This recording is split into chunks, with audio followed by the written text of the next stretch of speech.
कहते हैं दान पुण्य करने से इंसान का परलोक सुधर जाता है, लेकिन क्या हर तरह का दान करना सही होता है? दान के पीछे किस तरह की भावना होनी चाहिए जो हमारे अच्छे कर्म बना सकती है? आज की इस साखी से हम यही समझने का प्रयास करेंगे। किसी शहर में एक अमीर सेठ रहता था। सेठ ने लोगों को भोजन करवाने के लिए एक अन्न सत्र खोला था।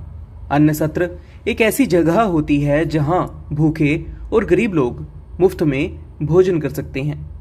वहां पर हर रोज लोगों को खाना दिया जाता था, लेकिन उस भोजन की गुणवत्ता पर जरा भी ध्यान नहीं दिया जाता था।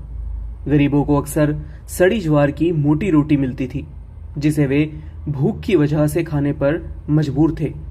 लेकिन अंदर ही अंदर वे इस भोजन और सेठ के अन्न सत्र से नाखुश थे। कुछ समय बाद सेठ के बेटे की शादी हुई और घर में एक नई बहू आई। वह समझदार और दयालु थी। जब उसे पता चला कि अन्न सत्र में गरीबों को सड़ी ज्वार की रोटी दी जाती है, तो उसे बहुत ही दुख हुआ। उसने सोचा, ऐसे दान का क्या काम जो भूखों को और ज्यादा कष्ट दे। उसने अन्न सत्र की जिम्मेदारी अपने हाथ में लेने का निश्चय किया। पहले ही दिन उसने अन्न सत्र से सड़ी ज्वार का आटा मंगवाया और उसमें से एक रोटी बनाकर अपने ससुर की थाली में परोस दी। सेठ ने जब वह काली मोटी रोटी देखी तो हैरान हो गया।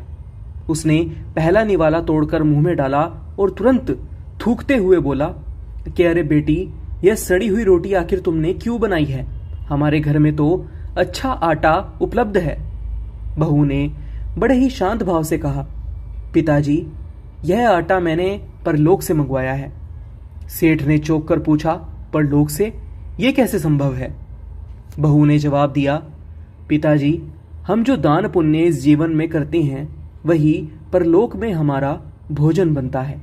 जैसे हमारे अन्न सत्र में सड़ी रोटी दी जाती है, वैसी ही रोटी हमें परलोक में मिलेगी।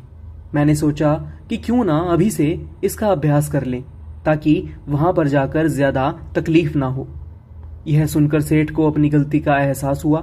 उन्होंने तुरंत अन्न सत्र से सड़ा आटा फेंकवाया और गरीबों को ताजा अच्छा खाना देने का आदेश दिया। इस साखी से हमें यह सीख मिलती है कि दान का असली महत्व उसकी गुणवत्ता और नेक नियत में छिपा होता है, न कि सिर्फ दिखावे में। सच्चा दान वही है जो दूसरों के लिए भलाई करे। यदि दान देने का मकसद सिर्फ अपनी तारीफ करवाना हो तो उसका कोई लाभ नहीं। इसलिए जब भी दान करें उसे सच्ची सेवा भावना से करें, ताकि आपका यह लोक और परलोक दोनों सुधर जाएं। आज की यह साखी आपको कैसी लगी? अपनी राय हमें कमेंट बॉक्स में जरूर बताइएगा। फिलहाल के लिए बस इतना ही। एक बार फिर से लौटेंगे एक नई साखी के साथ। तब तक के लिए राधा स्वामी जी।